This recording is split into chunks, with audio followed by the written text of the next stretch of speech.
ah hey soto de la Madior Gurena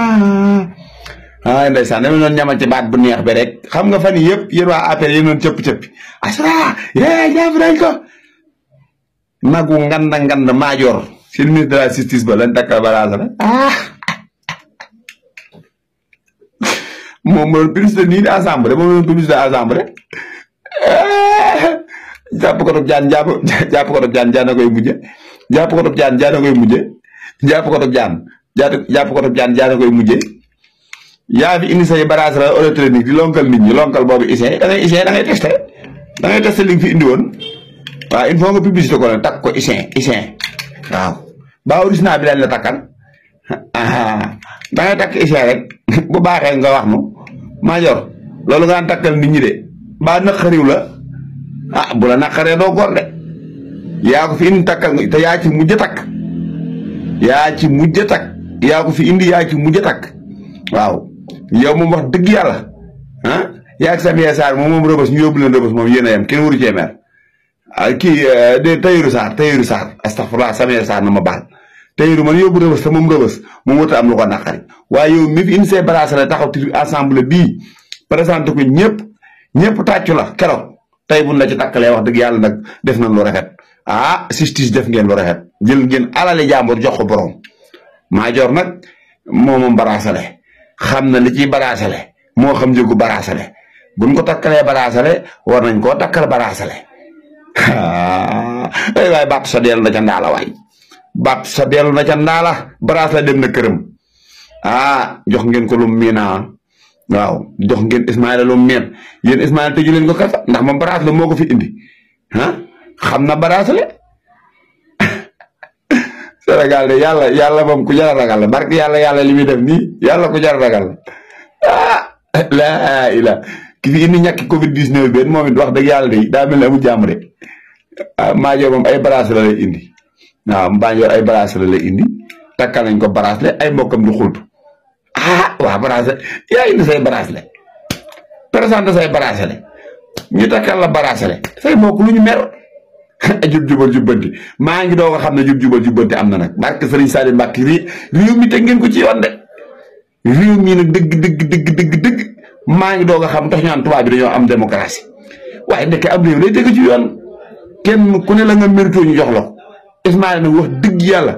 lii moom mérito nga ko moom waaw jox na la loo xam lii moom sa jabar du ci mer sa doom du ci mer doo ci mer say mbokk xanaa doon ci mer yaa indi say bracelet présenté say bracelet yu takkal la sa bracelet justice dañ laa beral loxo de am ni nga bokk ci gétt gi naan ci meew mi Ismaïla bii Ismaïla daal nga ci de takkal na la loo miin de wax dëgg yàlla de moom xanaa doo xultu moom doo mer de yàlla. salaamaaleykum waaw c'est que li ki doon takkalaate ki commandé woon bracelet électronique yi maanaam commandé ko sur commande sur le plat tey moom lañ takkal bracelet électronique maanaam Ismaïla Madior Fall mi nekkoon patron justice commandé woon ay bracelet électronique pour kilifay Pastef yeeg ñenn ñi pour ñu takkoon ko tey sunu borom moom la retourné maanaam ñen nekkoon ca marché bracelet électronique yi ñenn ñi ñu nga tëdd kaso Ismaïla moom mi nga xam ne moo nekkoon patron ba takkal nañ ko bracelet tey mooy titulaire mooy capitaine bi mooy titulaire bi tey Ismaïla day fanaanoo bracelet électronique mais te bracelet électronique benn bu ne 6 millions valeur 6 millions la coûté sénégalais valeur 6 millions léegi Ismaïla Madior Fall moom mu yoroon marché beeg yooyu ak la ca aaju nekkoon patron ba tey moom lañ ko takkal réew mi maanaam adduna du kër adduna gars yi c'est que yaakaaroon nañ ni dootuñu torox ci adduna dootuñu ñàkk ci adduna mais gis nga liñ naan dund gu jeexagul lu ne xaj na ci tey Ismaïla mooy titulaire bi mooy capitaine bi mooy capitaine bi tey moom mooy toog ba ma ne ko mooy toog ba ca këram tey tabouret bi moom lañ ko daajal allahu akbar sa waay l'obéissance à la loi conseil prescrite et liberté. Inch'Allah. Thierno Bocoum, comme à son habitude dernièrement, s'est fendu d'un texte laconique, creux et vide intellectuellement, boo xam ne daf ci nekk di ci critiquer le premier ministre ci visite bi mu def Burkina et ci biir texte bi mu ciy wax ni le premier ministre est en train de légitimer les pouvoirs militaires ñu dafay jox doole ay pouvoirs autoritaires yoo xam ni c'est contraire à la démocratie bi nga xamante ni moom la ñu bëgg. Donc cette vidéo est une possibilité pour moi de répondre à Thierno Bocoum ba pare waxaale ci yenn opposants politiques yoo xam ne génn nañ fan yi di critiquer la visite du premier ministre Ousmane Sonko. Pour le cas de Bougane duñ ci épanché wu torop parce que ñun dañoo jàpp ni moom il a au moins une excuse de l'ignorance, c'est-à-dire que jàpp nañ ni il n'a pas la pesanteur intellectuelle de pouvoir comprendre la progression des idéologies politiques. Mais lépp lu jëm ci Thierno Bocoum ak Thierno Alassane Sall ñun dañ ciy wax ni politique ce n'est pas du saupoudrage. Pour faire de la politique il faut aller construire une base politique dem wax ak sénégalais yi ci idée ci xam-xam ci programme jaay leen benn idéologie propre boo xam ne au moins dina mën a indi niveau ci qualité débat public bi ci qualité débat politique bi. Mais on ne peut pas faire de la politique en étant dans la critique chronique et permanente et des critiques qui sont sans fondement. Parce que bu ñu jëlee ñoom li ñuy reprocher les pouvoirs militaires ba ni waruñ nekk di afficher woog ñoom par rapport à notre diplomatie ñoom ñëpp boo leen laajee tey une référence historique dans la politique du continent africain dañ lay citer Thomas Sankara ba mën nañ la citer sax Rawlins bu Ghana. Quelle est la particularité de ces hommes politiques? Mooy ils avaient pris le pouvoir par les armes. Ils ont dirigé leur pays avec un régime militaire. Donc nan nga mën a aduler ñooñu ba pare ñëw di critiquer ñii nga xamante ne dañoo am régime militaire comme Thomas Sankara il l'avait juste parce que le premier ministre Ousmane Sonko dafa dem. Foofu liñ ciy gis mooy une mauvaise foi, un manque de discernement ba pare nekk dans la ni ñu ko waxee dans la critique chronique et permanente boo xam ne bu ñu xoolee fondement bi c'est le néant et c'est le vide te loolu li ko indi mooy une haine traumatisante ñoom bi ñu am envers cet homme et une haine malheureusement qui se traduit à travers des sorties médiatiques complètement débiles te loolu li muy jur tamit mooy ni ñoom seen existence politique ci sorties médiatiques yooyu la yam parce que bu ñu doon xool seen impact au niveau de la société seen impact ci landerneau politique bi il serait réduit à des singletons politiques parce que amuñ impact boobu au niveau de la population sénégalaise parce que population bi xam nañ ni on ne peut plus faire de la politique avec de la manipulation ak yenn wax yoo xamante ni teguwul ci xam-xam teguwul ci wax bu sell. Donc ñun sorti yooyu noonu ñu ci gis muy Thierno Bocoum muy Thierno Alassane Sall dañuy rappeler nos hommes politiques à plus de lucidité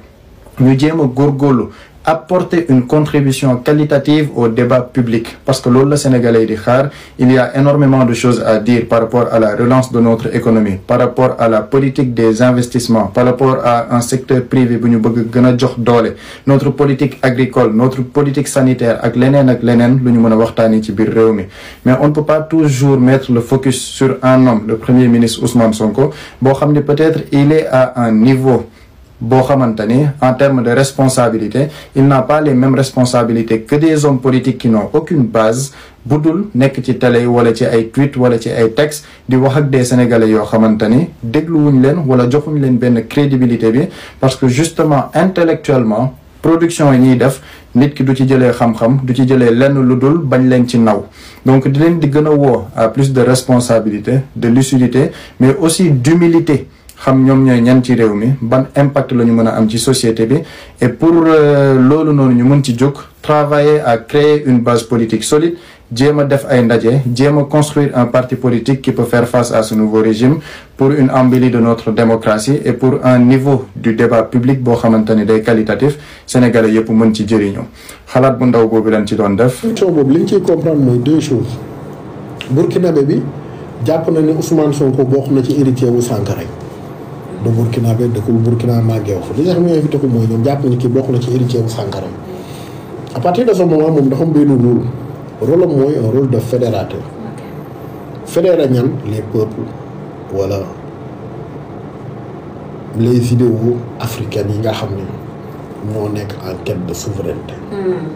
donte yoon yi dana ute yoon yi ñuy emprunté waaye arrêt ba benn rek la war a nekk mooy la souveraineté africaine. mu tombé ci jamono joo xam ni beaucoup de gens font tout pour diviser les pays de l'Afrique de l'Ouest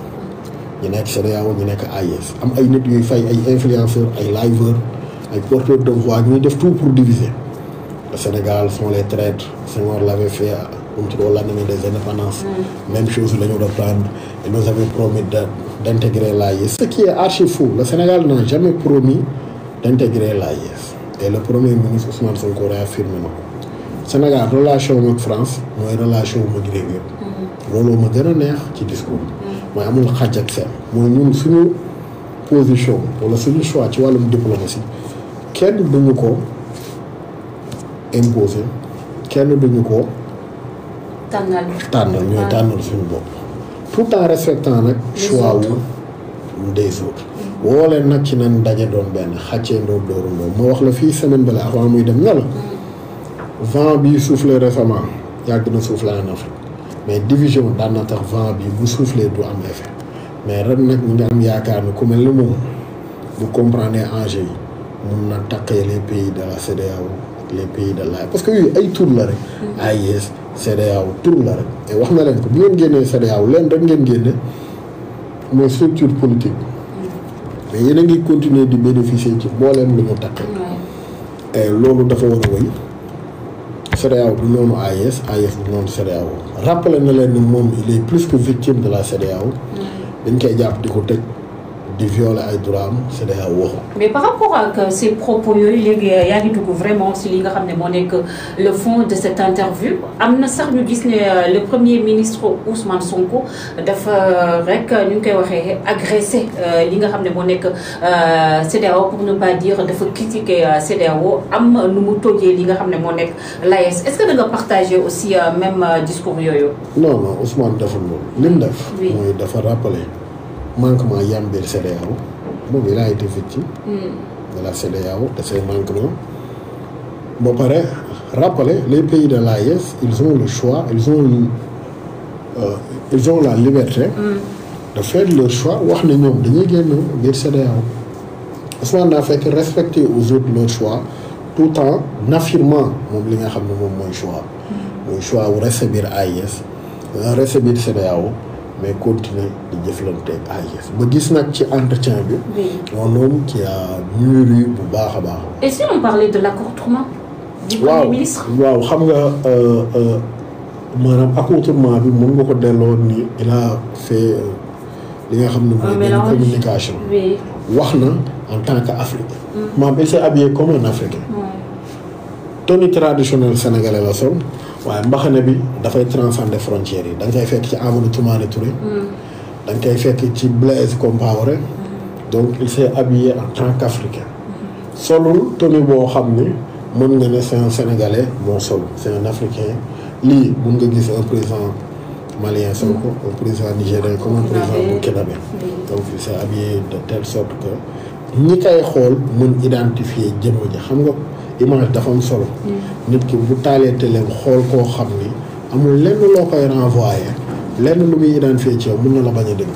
mais bu taalee gis ni kii c'est le premier ministre du Sénégal bi il s'est habillé de telle sorte que son papa nii la solo woon démb il va s'intéresser intéressement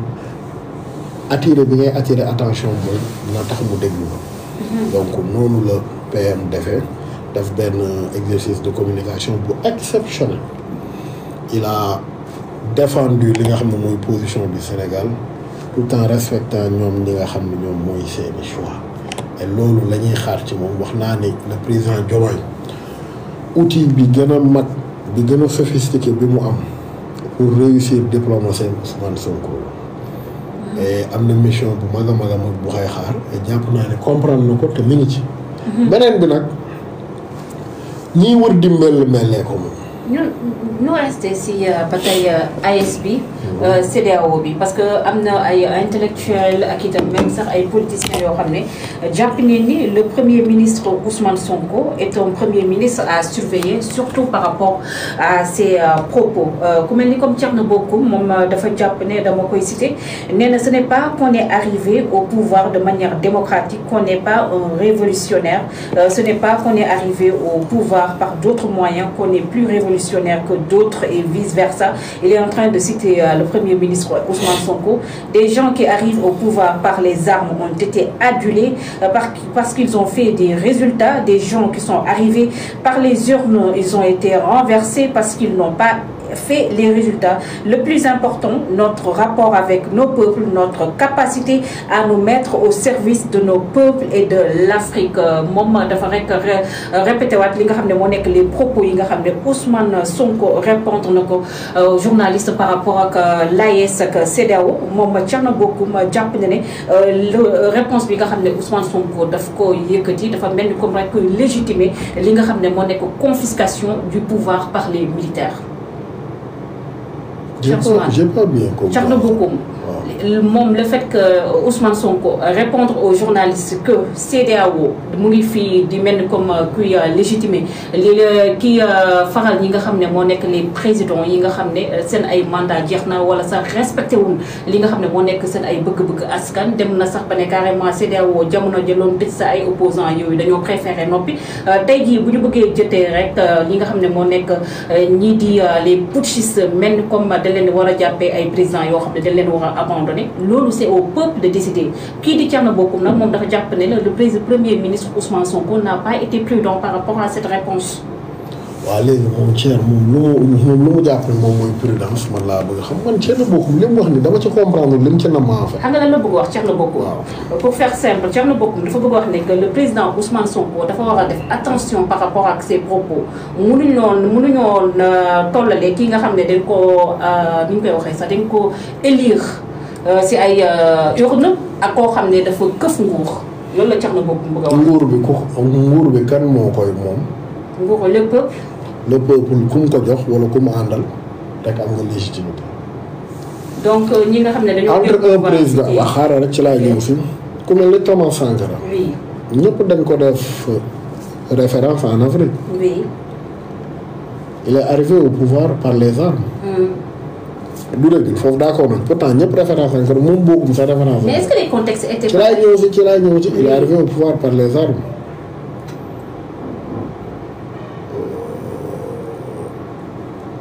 nu mu tuddati. moom ñaata président Alassane Ouattara moom Thierno Bocoum dafa ko référence. jàpp na ne dafa violer constitution il est arrivé au pouvoir par les nu mu tudd par les urnes.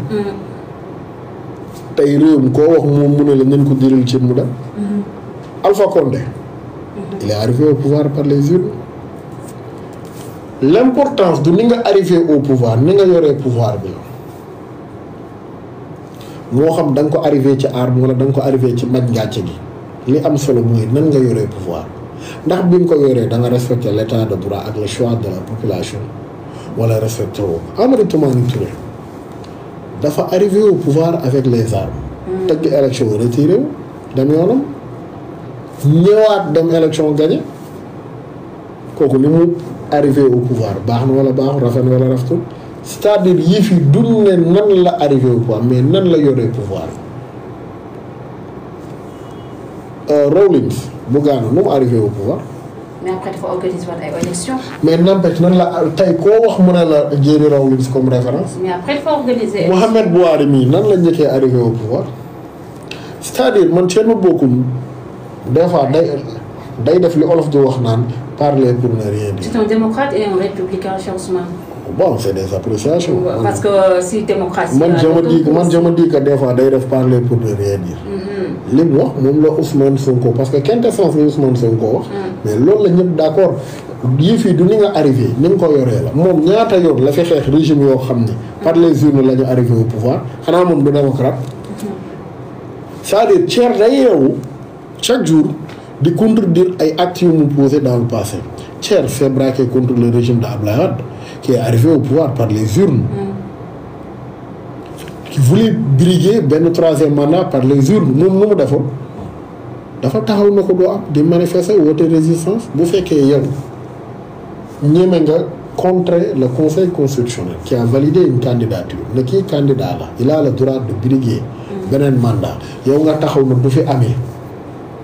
yow nan lañ lay qualifier bu booba. D'accord mais Cheikh Ousmane su ma suivre sa logique est-ce que finalement du ñu dem si li nga xam ne moo nekk benn anarchie en Afrique à chaque fois qu'il y ait problème de gestion ñu am ku fexe fee rek këf nguur aussi. waaw xam nga li ñu war a def kañ mooy aboutir ce n'est pas d'aboutir ci anarchie mooy fexe ba kenn dootul yor nguur bay def li ko neex mooy li Diomaye woote. kaay leen ma wàññi samay pouvoir te man d'accord mu ci loolu de moo ñu mën a mucc ci loolu. d'accord man d'accord mu ci. d'accord autre sujet bi nga xam ne le premier ministre Ousmane Sonko wax na ci moo nekk les bases militaires moom tënkul ko rek si base militaire française yi moom bépp base militaire boo xam ne rek mu ngi si soli sénégalais su ma juumul si date bi nee na au plus tard au mois de juillet ñoom ñëpp dinañ génn parce que ce n'est pas concevable au Sénégal ñu nekk fu mu toll nii en 2025 ñuy continuer di am li nga xam ne moo nekk des bases militaires étrangères. waaw daf lay wan na la Pastef li mu jaayoon moom la jënd souverainisme bi mu jaayoon moom la jënd. defagul 2 ans mi ngi fexe ba mbooleem base étranger bu nekkoon ci réew mi jeex. bal tàppul deret tuuru kaas tojul. loolu xarañte la ndax sous région bi fi France génnee bal tàq na deret tuuru na kaas toj na. et on a maintenant mun nañoo carrément que Sénégal fu mu toll nii am na les reins assez solides pour mun a assurer li nga xam ne moo nekk Sénégal loolu yàgg na ko sax peut-être que dafa am benn coopération française en termes de formation d'équipement de renseignement par rapport ak suñu armée mooy Sénégal yàgg na am capacité wu assurer boppam sécurité éléments français yi nekk fii c'est souvent ça sert de formation à nos unités d'élite les commandos les bérets verts muy commando yi les forces spéciales muy bérets verts yi bérets marron yi les commandos yi les para ay GIGN nag yooyu ak ay nu mu tudd mission de formation comme lu mel ne GARSE nga xam ne ñoom Union européenne ñoo ko créé formé ko équipé ko lu mel noonu. mais il y a aussi la base militaire américaine. waaw la base militaire américaine bi fi nekk ñoom daf mel ni am nañ ay troupes yu nekk Ouakam. ak Thiès je pense. ak Thiès ak yaakaar naa Kaolack. Kaolack. ci côté wala boog dañ fa doon def ay exercices di def. Thiès moom ak Ouakam moom leer na daan nañ ne côté Koom non Thiès moom ñu ngi fi. Thiès fa la ñuy former sax suñu force spéciale yi. d'ailleurs foofu lañ leen di former donc loolu rek la mais Sénégal yàgg na am capacité wu assurer boppam sécurité. d'accord le franc CFA bokk aussi ci sujet yi nga xam ne mën nañ ni boo waxee Pastef rek xel dafay dem par rapport ak discours bi ñeel wàllum utilisation franc CFA ci pays d'Afrique de l'Ouest le président Ousmane Sonko ñëwaat na ci di xam ne carrément fu mu toll ni les décisions des politiques modestes waaye fu mu toll ni jàpp ne lii di franc CFA dañ ko war a tëggaat ba mu méngoo ak lépp rek loo xam ne ñeel na ñun suñu vision africaine. waaw effectivement franc CFA tur bi bonul. niñ ko matérialiser peut-être la ñu bëri d'accord mais nan la franc CFA bi di fonctionner nan maanaam réserve bi garantie bi ainsi de suite mais franc CFA du tur bay problème bi donc yii ma la limal mooy problème à partir de ce moment bu pays yi d'accord ci modifier garantie bi ci am maanaam non réserve waratul nekk France indépendance wala autonomie wu imprimer ay billets en cas de besoin comme Covid bi ni réserve américaine defoon maanaam réserve fédérale américaine wala réserve européenne mais à partir de ce moment mun na tudd sax franc CFA lu tur bee ñu sonal garantie yi ci marché international moo ñu sonal nga xam ne réew yu bëri franc CFA bi reconnaître mais à part ça ñun amuñu problème boobu. mais est-ce que dina yomb parce que ñi nga xam ne aussi moo nekk les différents chefs d'État day am nañ ci wuute même sax les économistes am na ñoo xam ne jàpp ne franc CFA bi amul benn. amul problème franc CFA amul benn handicap. notre développement peut-être problème franc CFA bi mooy garantie bi. ni mu nekkee monnaie boo xam ne dañu ko imposer réserve yi nekk à l'étranger mais petit à petit des régimes en quête d'autonomisation ci seen économie di gën a nekk en Afrique régime yooyu di gën a consolider seen vision di gën a consolider seen joxante loxo ngir jëm ci souveraineté boobu donc pourquoi pas lu mën a nekk la. tout à fait il suffit que Dakar ak Abidjan bokk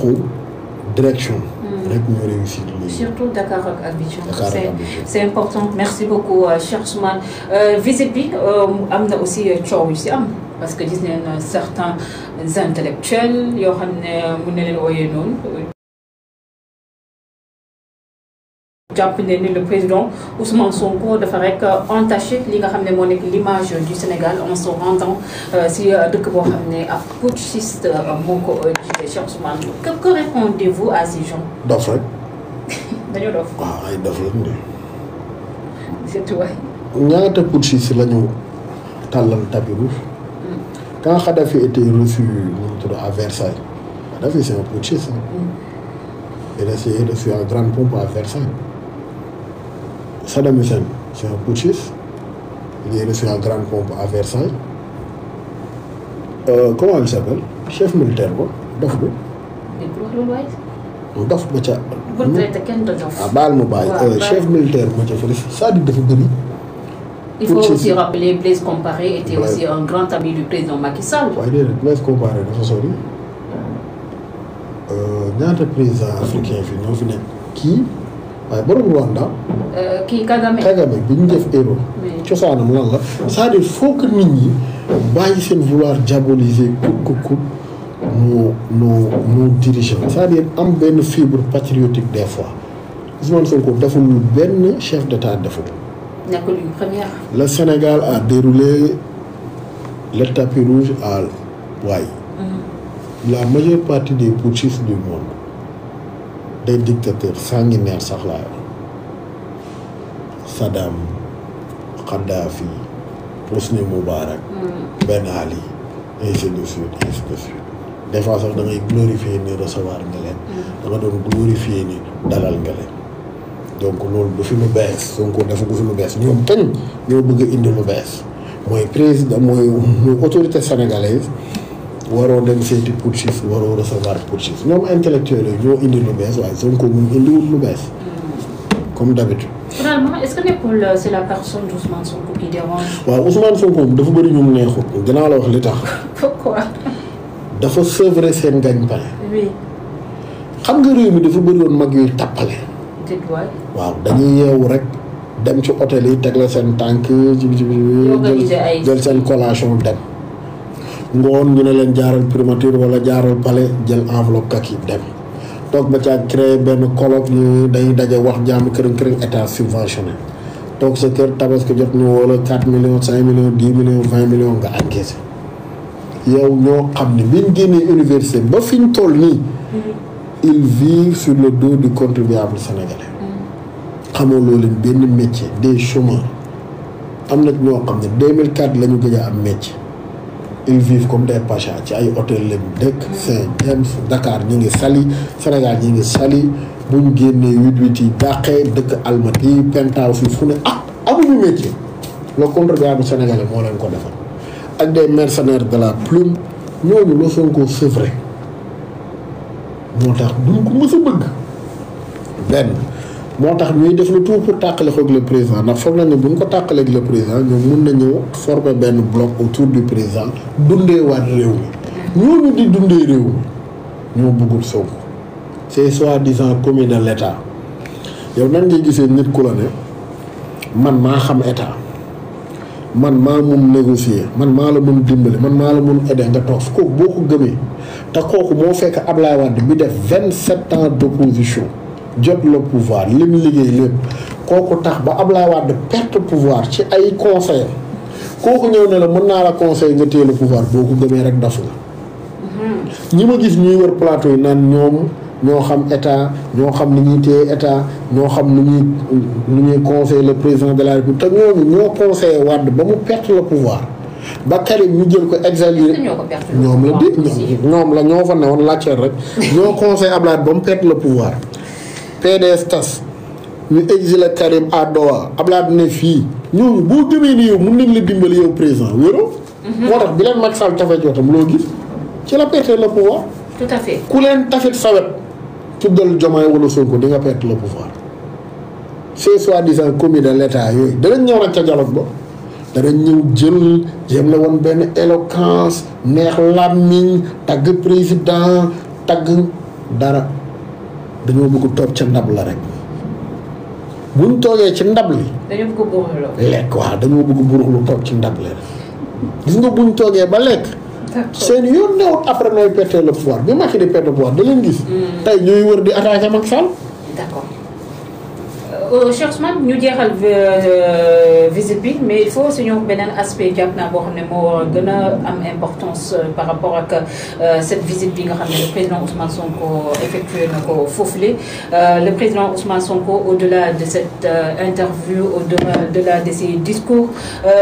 dimension économique bi aussi Cheikh Ousmane lan lañ ci mën a jàng tey est-ce que Ousmane Sonko mënul servir d'agent marketing au Sénégal pour mën a gagner vraiment des marchés fi question bi amee solo nga ko indee.